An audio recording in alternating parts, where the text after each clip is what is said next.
guys, welcome back to my channel. Today I just want to show you an art journal that I've started. I've been art journaling now for 7 days on the trot, and I've done this as part of Junk Journal July. So it is going to go on for the whole month of July, but I was super excited with what I've achieved so far, and I just wanted to show you. First of all, I do apologise if you can hear a bell ringing. I've just put a bell on my cat's collar, and she's running around the house no end trying to catch this bell which is attached to her, so she's not very impressed. So first of all, I did make this junk journal in a previous video. I'll leave the link down below of how I made this journal, and it's a fabric cover and it's just got foam in the middle. On the video I did tie it with an elastic band over this button, but the elastic band just crushed all of the papers too much. I didn't really like it. So I've just tied it now with a little bit of seam binding at the back. And it's not tied or anything, it's just fed through either side.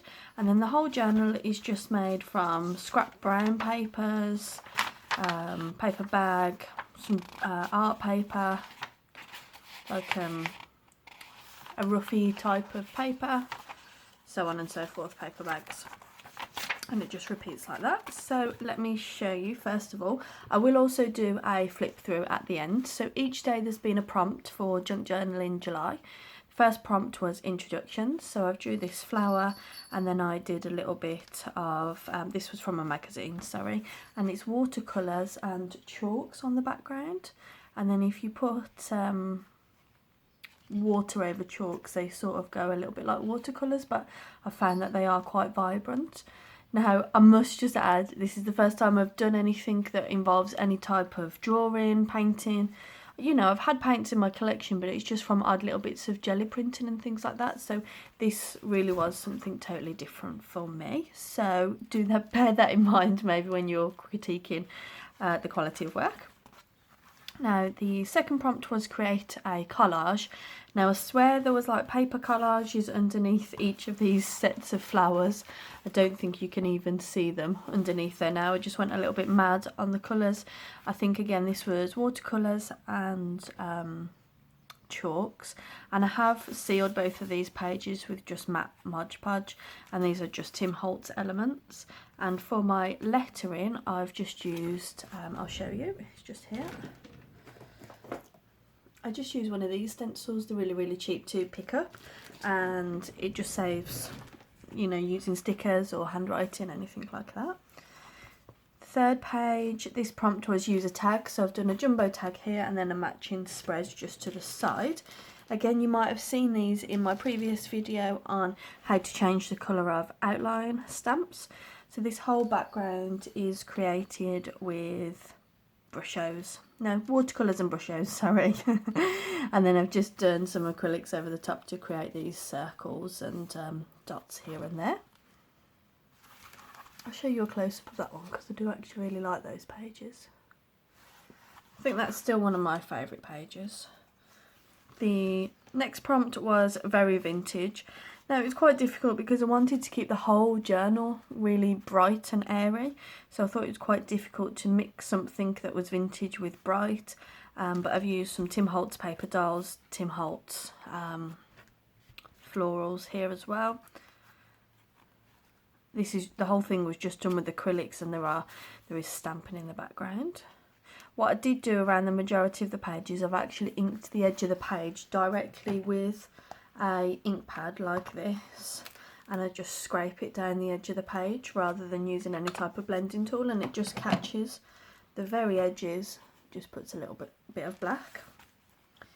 This is probably my least favourite page, but I'm trying not to be too critical of things. Now the prompt here was favourite colour, so pink is my favourite colour. So here I've just done some modelling paste through a stencil, and then I've put watercolours over it. Now these were napkins here underneath, so you can't really make out that they're napkins. They were floral napkins, but you can't really make it out. So that was my only wish. This one was note to self was the prompt. So this one says you can do anything but not everything. So that's quite poignant for me. I always try and be a bit of a do-gooder really in that sense. And this, all of this is just with acrylics and stamps. And then the final prompt, so on day 7, well, the final prompt that I've done so far, day 7 was floral. So these are like some abstracty flowers that I've done. Again, it was done with acrylics. I've done a bit of the yellow that you can see around, that's watercolour, just to try and accent it all. And I did, so up until this point, I hadn't bought any new supplies up until this point. So over the weekend I bought some paint pens, and these were really good for art journaling, doing the whites and things. So I've got them in 2 different sizes. So it is just, it says it's a water-based paint, but it's kind of like quite thick, and it covers everything, and you have to shake them like that. I've got 2 that were really old in my stash, which I am now going to use. Oh, they're by the same brand. They must have just changed their packaging, because this is like a metal one. But again, you do the same thing, you activate the paint in there.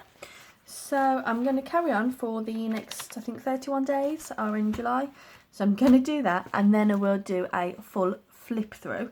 I'm not sure if you guys would want to see any art journaling videos at the moment, because it is quite new to me. It does take a lot of time, and there's a lot of fumbling around to try and get stuff. But I hope you guys have enjoyed this. Do let me know if this is something that you would want to see more of, as well as the junk journaling. I guess this to me is still a junk journal, but it's just using the junk journal in a different way, because ordinarily I would probably make this, decorate it with stickers and digital kits and ephemera. But you don't have to do that. You can use the junk journals for your own purposes, journal however you want to, and if a daily creative journal's the way forward for you, then brilliant. Definitely really been useful for me, but difficult to keep it up some days every day, but I've been trying my best. Thanks guys so much for watching. Bye.